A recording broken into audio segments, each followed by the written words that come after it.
a lot of people think that public speaking, like that fear of public speaking, is public speaking, but it's not. It's not. It's really the fear of being seen and heard for who you are.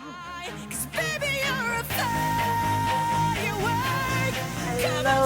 Hello, everyone. Elle Ballard is here today on the Women of the World Network Choreograph Success podcast with my friend Lynn Kirkham. Welcome, Lynn. Great to see you, my beautiful friend.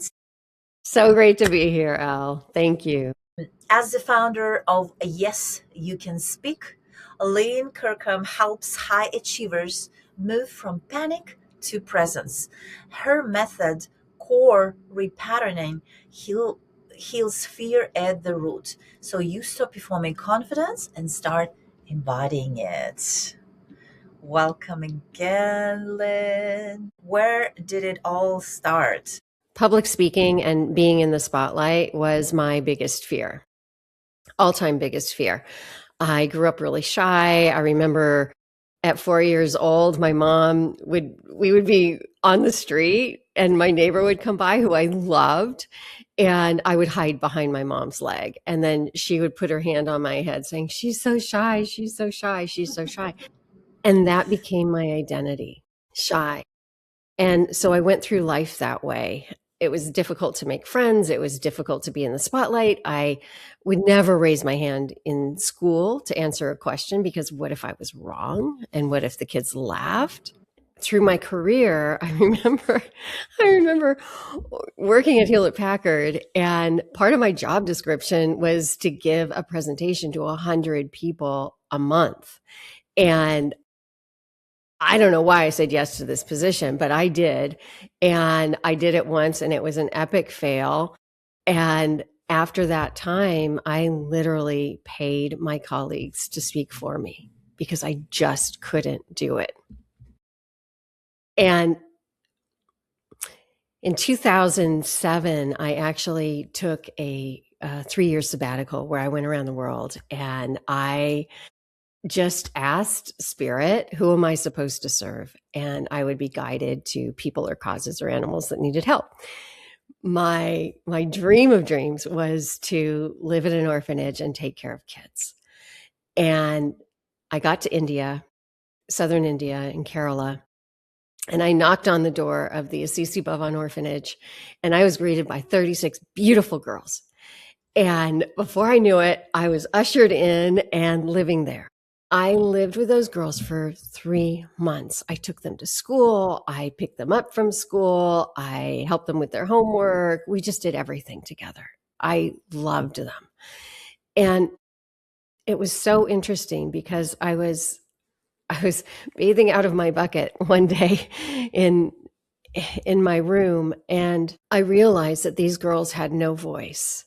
And because of that, they would have very limited choice in life. And my heart broke. It really felt like it broke. And I was determined to do something around voice and do something for these girls. And the only issue was that I hadn't found my voice yet. 2 weeks later, I came back home and I was invited to speak in front of 400 people around my journey. And the first thing I said was, no, N-O, thank you, but I'm supposed to be in the background. I am not supposed to be in front because I might panic, I might throw up, I might faint, but whatever I'm going to do, I'm going to embarrass you for choosing me. And so I'm not going to do it. And this man, his name was Bill Englehart, and he was the most incredible speaker and leader. He looked at me and he said, "Lynn, you are meant to be on my stage." And he said it with such certainty that a light switch turned on inside of me.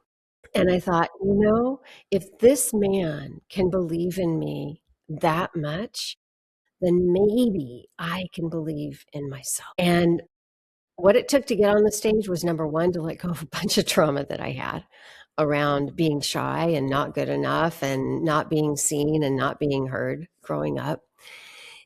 And then all the fumbles or foibles that happened along the way, like forgetting what I was going to say during a book report in school, or forgetting that line in that play, my only line. I forgot it. I just froze. Letting go of all of that trauma. And then getting into a super, super safe space where I could practice enabled me to get on that stage. And once I got on that stage, I felt like I was flying. It was amazing. And I got off the stage, and a dozen people asked, "Would you teach me to do what you just did?" And I was floored. And I realized that once you get over your biggest fear in life, you're meant to help others get over it too.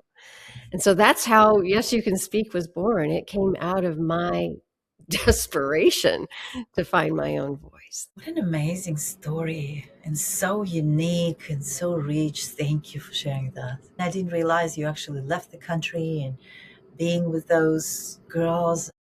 So powerful. Well, you mentioned a little bit of trauma. You used the word trauma. So I'm curious on what you see with your clients or people you work with, right? How does that show up? How does it show up in communication, in public speaking? I mean, I can imagine on big stage, 400 people. And first of all, I totally relate to everything you were saying. As a little girl, I just imagined, you being a little girl. I remember myself just feeling that. And I'm just wondering how many others can totally relate to this story. So how does it show up? How does trauma or something show up when we are either going on not even a big stage, but just doing public speaking, or talking to our boss, communicating with someone? Yes. So it shows up all the time. It could be, well, and I first want to say that if you're not talking to yourself, you're public speaking. It doesn't have to be a stage. It can be one good. person, one important person, and you are public speaking. Anywhere where you feel like you could be critiqued or evaluated in some way by someone else, you're public speaking. How does it show up? It shows up in a lot of ways. We end up either going into fight, flight, freeze, or fawn when we get triggered. And I used to go into freeze. And a lot of the people that I work with go into freeze. They know what they're going to say. They're smart. They've been in the business for a long time. And that moment comes and they get ready to say something, and it's gone. And that is our nervous system wanting to protect us. Nice way of protecting us, but that's what it thinks it's doing. It remembers times when we were told we weren't good enough or we embarrassed ourselves, and it doesn't want that to happen again.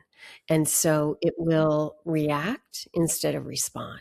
And once you release the trauma, what's really wonderful is that you have a lot more control. They say that 85 to 95% of our behavior is subconscious. So we consciously want to give a presentation and do well, or go into a party and introduce ourselves and meet new friends. We want that to happen, but we get to that party or we get ready to give that presentation, and then all of a sudden our nervous system is just going crazy. Our heart's beating out of our chest. We might turn red. We might just start stuttering. We could sweat. We could stop breathing. I talked with somebody the other day. She's like, I totally forgot to breathe. And someone in my audience had to just pipe up and say, breathe. We forget. What's great is that if you can let go of the underlying trauma, and a lot of it happened when you were a child, then your subconscious mind is not going to feel like it needs to protect you so much. That means that your conscious mind can actually direct the show. So your conscious mind can say, you know what? I was born for this, and I am going to get on that stage and I'm going to knock it out of the park. And you're not going to have all these voices that say, "Who do you think you are? You've Yeah. never done this before, and you're probably just going to freeze like you always do." So those voices will not be there. And I've worked with over 5,000 people, and what I Amazing. yes, yes, I've been doing this a while, and we have a 98% success rate.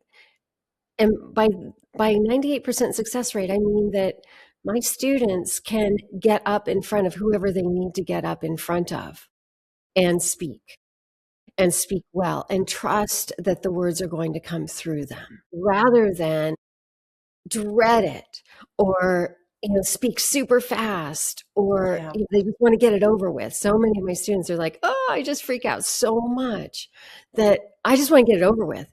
And so I talk as fast as I can, and then I run away. And I'm like, "Do you think that any of your words land when you talk really quickly and Right. then run?"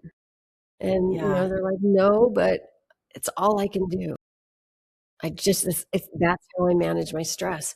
But once you let go of the trauma around that, then all of a sudden it's safe to be seen and heard.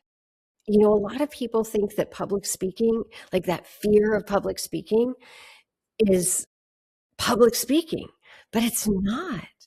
It's not. It's really the fear of being seen and heard for who you are. That's so true. That's so well said. Yeah. Isn't it something like people would rather die than be public speaking? That fear is when I 100%. first when I first heard that, I'm like, whoa, yeah, that's crazy. But with your success stories and you working with so many people over the years and seeing your clients, how does and we are on Women of the World Network podcast, of course, where we have all these women from different countries, so much diversity. How has your experience or your program, how does it work speaking about trauma but adding the cultural the different cultures, also the different upbringings to the mix? How does that play sense, right? When people speak with accent, I know I can so relate myself to that because it's subconscious, like you said. I went to Toastmasters to learn to actually pace myself because in my native language I speak very fast, so I tend to speak fast in English. But how does, like, all these other things that come with in the multicultural arena, There's so much that goes into it. And yes, yeah. I work with people from all over the world. And I especially work with a lot of people from Asian countries. And because I'm based in Silicon Valley. And depending on how we're brought up, we we might be told, it's not okay to look someone in the eyes, or or if you do, Yeah, you can't that's look good. for very long, or just coming from a different country into a new country, or even a school, like one school to another school where the people are different, and feeling like you don't belong. Not belonging, I think, is the biggest hurdle for most Mm, people. When we feel like we don't belong, that's true. our nervous Yeah. system just wants to protect. And when that happens, we tend to put our guard up. We tend to retreat a little bit. We tend to close our heart down. And the best speakers have a really big open heart, and they are very connectable. And that makes it hard. It makes it hard for speakers to really connect when their heart is closed and they're guarded and they feel like they don't belong. So, and this again is where the trauma release comes in. If we can get the speakers to let go of all those thoughts of not belonging, not being good enough, not having the right accent, then they can show up and speak. I want to, and thank you for touching on that because I think it's so important and it's so true. there are so many different things that I mean, I spoke with accent, but there's just so many belonging. So true. So important. If you wanted to touch on the your program briefly and tell us maybe just a high level, just really briefly how it works, and then please share with us. We will share links on how to connect with you, but then yeah, share with us maybe how people listening can connect with you as well. And So our program, believe it or not, is just 6 weeks long. And we can take almost anyone from totally freaked out, like I don't even want to meet somebody new, to getting them on stage in 6 weeks. And how we do it is 4 core repatterning sessions where we take them back through their life and they identify all of the things that they've been carrying around in that sack. You know, we've all got that sack of stuff, yeah. you know, where we were told that we were wrong or we were embarrassed for something we did, what have you. We rate each one of those on a scale of 0 to 10, 0 being neutral, 10 being a very high charge. And we take them one by one and we somatically, we go into the body because the trauma is not just stored in our brain or we could think it away. We go into the body, find out where it's stored and give it voice in a very, very specific way. Typically within 15 minutes, that thing that they've been carrying around their whole life is gone. Mm-hmm. Even big bad stuff. It's amazing. Anyway, we do that. And then we have a 6-week program called Speak and Lead Like a Pro. And this is the safest place I've ever seen to find your voice. And we use a lot of neuroscience techniques. We use a lot of positive psychology. We're always looking for wins, and we're stopping the critical mind, because the critical mind is only going to keep us small.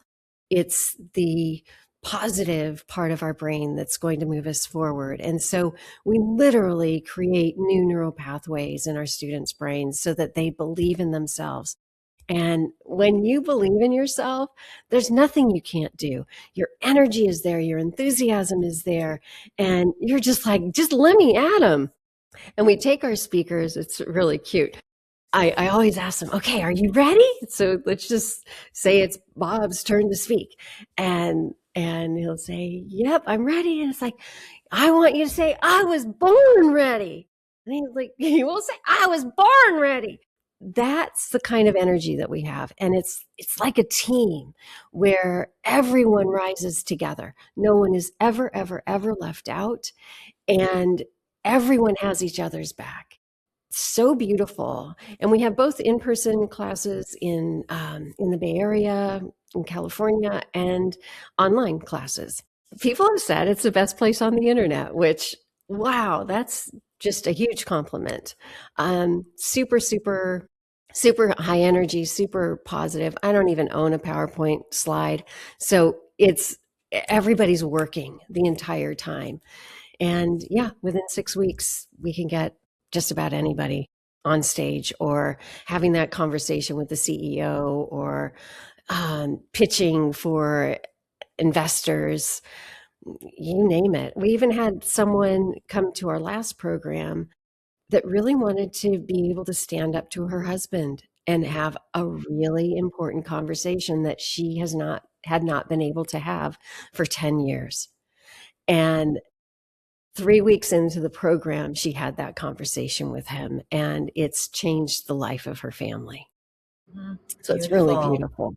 Yeah, so beautiful. And I love how it's not about the technique of speaking, right? So there are places where, like I mentioned Toastmaster earlier, it's a technique of speaking. You're developing that technique, and then you get feedback and so on and so forth, which is a great community. But I love how you combine also the whole upbringing part. That's part of us that's actually can keep stopping us unless we go there, right? And so I love how it's almost a little bit of health, it's a little bit of subconscious, and it's all kind of part of it. So I love how you approaching it from different sides. Yeah. Yeah, it's not That's therapy, but it's very therapeutic. Yeah, It's yeah, I very can imagine. therapeutic. Yeah, I think the whole point with the voice and being able to speak your truth out, it's very healing, right? Because how many of us, you mentioned your the person speaking to the husband, even to the loved ones. It's amazing how many, we can catch ourselves not saying what we actually need to say. So that just opening of the voice, yeah, is so powerful. Beautiful, Yeah, beautiful. and Yeah, when you say it from the heart, it actually lands. So it's not just finding your voice. It's finding that place within you that's yeah. connected to your heart, to your soul, and that place that's connected to other people, and saying what you need to say so that it can be heard. So before we jump into rapid fire questions, my one more question that I wanted to ask you is, what is choreograph success to you, and how did it shape maybe your earlier career, which you mentioned HP. HP was when I was a part of Toastmasters HP before. Um, but and now your world now in what you do, how this idea of choreograph success, what does it mean to you? So before, I was really in my head, and someone gave me a formula to be successful, and I did my best to follow that formula. And now it's really everything I do comes from a yes inside of me. It it could I could be shown a way to do something, and if I don't resonate with a yes in my heart, then it's a no. And so I don't just take methods for granted anymore. I believe that we're all here to to leave our mark, number one, and to leave our legacy, and we can only do that when we live from our heart. Yeah, beautiful. Yes, I completely agree. Yes. So well said. Okay, my friends, are you ready for the rapid fire question section? Am, bring it on. Awesome. I was born ready. I love it. I love it. Okay, my first question is morning ritual or practice that you maybe do every single day that you can share with us? Yes. I go outside as soon as the sun comes up and I breathe in the sun. I look at the sun and I have gratitude for the sun, and I just invite all those beautiful rays into my eyes, and I ask it to ignite every cell in my body. Oh, beautiful. Yeah, the sunset and sunrise are the best times, right? Yeah, yeah. Love it. A place in the world that shaped you. The orphanage in Kottayam, India. My time with Yeah. those 36 girls, yes. Oh, amazing. And it's because of them that I'm doing this work. So Yeah. talk about shaping. Yeah. Ah, yeah. Yeah, thank you for sharing that experience. Yeah, I can only imagine. Beautiful. One word that describes a woman you are becoming. What keeps coming to me is bountiful. I love it. Music, movement, or stillness, or a combination of this. It's a combo. Yeah. It's a combo. The music invites me to move, and you move out the energy that isn't serving, and then you go into stillness for me. Yeah, awesome. And my final question is one non negotiable for aligned success. One non negotiable for aligned success. Yeah, I love the art of living breath work. I've been doing it for over 20 years. It's called the Sudarshan Kriya. And it's something that I do every day. And it helps to release energy that I don't need. And it brings me home to myself. Yes. Beautiful. Love that. Awesome. Well, thank you for playing. That was fun. That was fun. Yes. So much fun. And before we close out, just one final question, Lynn. I want to thank you for being here, and I want to thank you for this conversation. And I love having these conversations because I feel like I get to know the person so much more. I get to, and after you shared your story, oh, I can so relate. So thank you for taking the time to share with us today.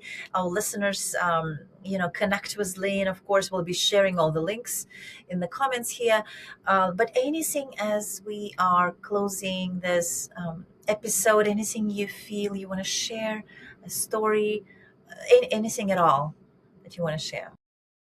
Well, I'd love to share that we do have free classes, Uh-huh. and they are online. They're an hour. They're on the website. So if anyone is curious, Nice. that would be a Yeah. really great thing to That's do. great.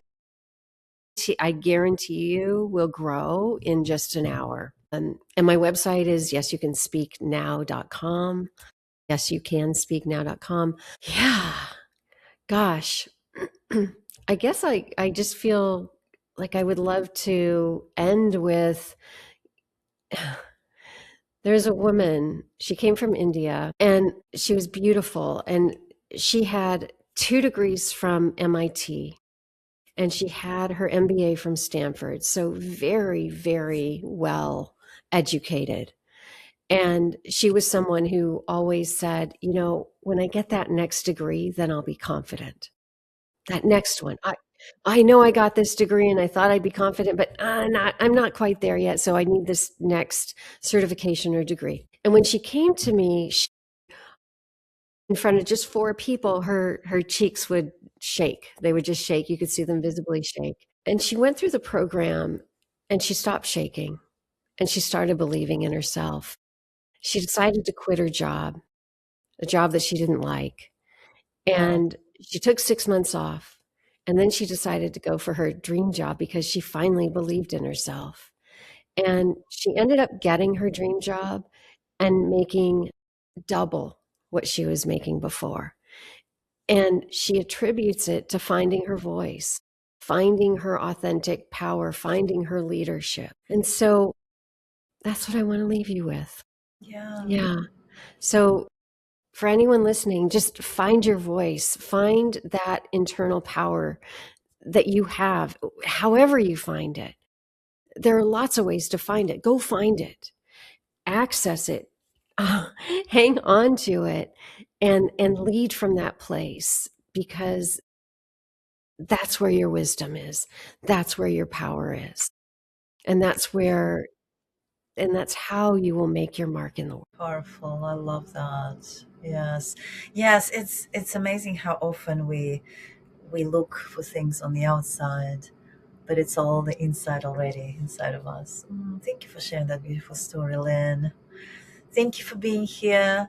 Great conversation as always. And I will see you soon.